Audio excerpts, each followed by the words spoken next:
These were all taken with this. Let's get into the video.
Hey guys, welcome back to the channel. So today's video is kind of a very impulsive video I'm making. It wasn't exactly very planned out. I pretty much had this video idea like yesterday. Pretty much.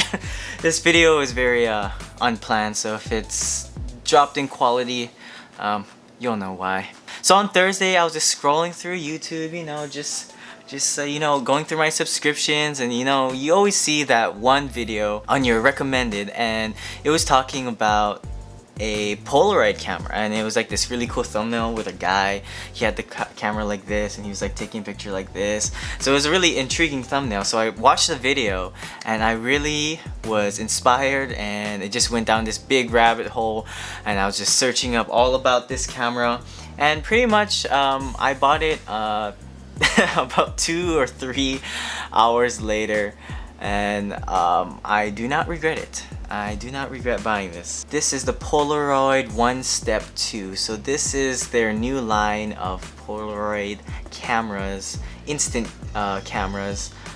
This is like the second version of the One Step model. So if you look right there, this is the One Step 2 model. And they also have a One Step Plus version, but I was pretty satisfied looking at the specs between the One Step 2 and the One Step Plus 2 or 2 Plus or whatever. I was really satisfied with this one. The other one has like mobile app compatibility, so I was like, I don't really need that. I got this camera yesterday as of filming this video. It's currently Sunday the 18th of August. I got this yesterday, which was the 17th. And I was able to use it at a friend's party, and if you see right here, these are the pictures that it was producing. So yeah, very nostalgic feeling. This one's a little bit dark, but that's okay. But yeah, I'm really satisfied of the results that this camera got. I was originally looking at the Fujifilms, the Instax cameras, and although I do like those cameras, I kind of like the square format of these photos a lot better than the rectangle, which is not bad, but I prefer, just more real estate for the picture, just a bigger frame, I guess you could say. With that said, with the bigger film comes more expensive film. For one pack of the I-type film, which is the film that's specifically made for the newer model of this camera, those ones come about $15.99, so about $16, and per pack is about 8 rolls of film, so it's roughly around $2 per photo.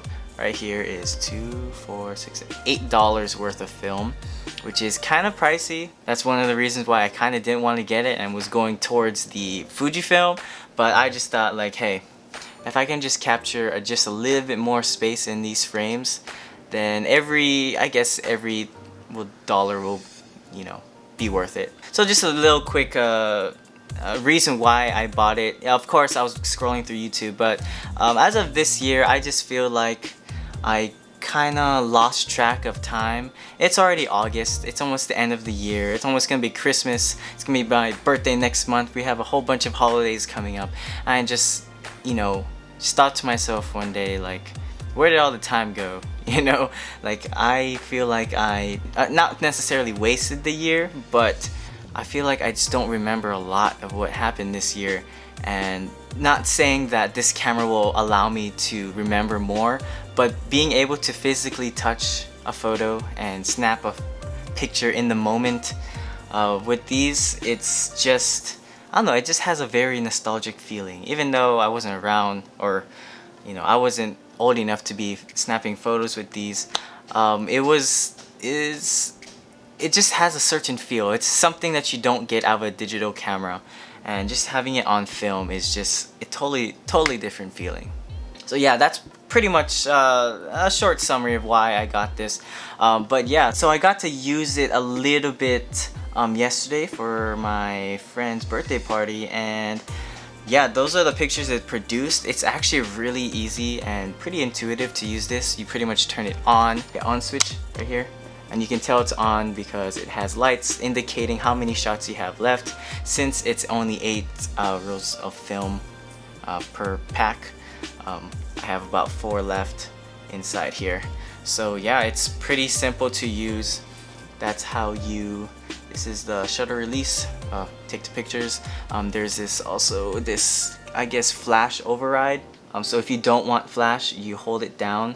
So it's kind of intuitive because you hold it down behind here with your thumb, and you take picture, and it you know, overrides the flash. This is for exposure, so brightness. You can have more, I guess, higher exposure to lower exposure to I guess neutral right here.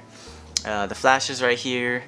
Viewfinder is kind of like in a weird placement from what I'm used to in a camera. It's kind of, the lens is right here in the middle, but the viewfinder is like kind of right here. So it's kind of like you have to position it slightly to the right, but once you get used to it, it'll be no problem. Film comes in the front, and I really like how they have this little like color bar thing here. Oh yeah, and it also has a self timer right here. This button is self timer.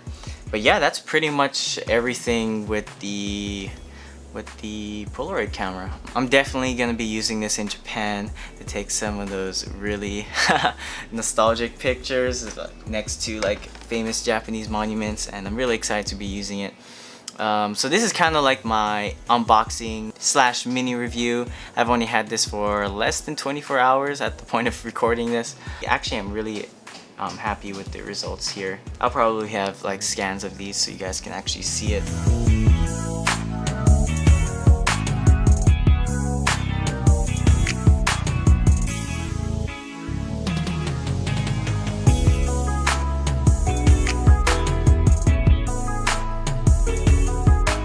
But yeah, so this is kind of like a very last minute video because, you know, I literally made this. I ordered it Thursday night, and it was shipping priority mail. No, I actually ordered this Wednesday night, and it was shipping priority mail. It got here yesterday, and yeah, I'm really excited to use it. It came in like 3 different colors. They had this black one, a white one, a limited edition coral, and like a pink one. Of course, went with the black because it just matches my whole aesthetic. It's everything in this room is mostly black. Yeah, so on the shelf it looks really nice, and it just matches everything. So I'm really excited to use this in Japan, and I'm gonna have to buy more film, which is gonna be pretty costly, I gotta say. So this is kind of like a very impulsive buy. Would I suggest you guys to buy this? I would say if you're financially in a good area, then yeah, because the film packs is only about 8 pictures per pack, so it's gonna be really expensive if you want to shoot like 20-30 different photos, because this is only gonna hold 8. But if it makes financial sense to buy one, and you're okay with spending almost 20 bucks for 8 rolls of film, while the Fujifilm ones are I think like 10 for like half the price. I don't know, I'm not sure, but if that's okay with you, then totally, yeah, go for it, and you won't regret it, especially if you like making memories, like how someone recently helped me realize, you know, this is like a no-brainer. I'll have a link down in the description if you guys are interested in picking one up. So thank you guys so much for watching. Leave your thoughts in the comment section below if you have this one, or if you're planning on getting one and you kind of just needed this video as a push. Check that link down in the description again. Leave a like and make sure you subscribe for more videos. And I'm really excited to take more photos with this and make more memories for this short life that we are given. Besides that, thank you guys so much for watching, and I'll see you guys next time. Bye.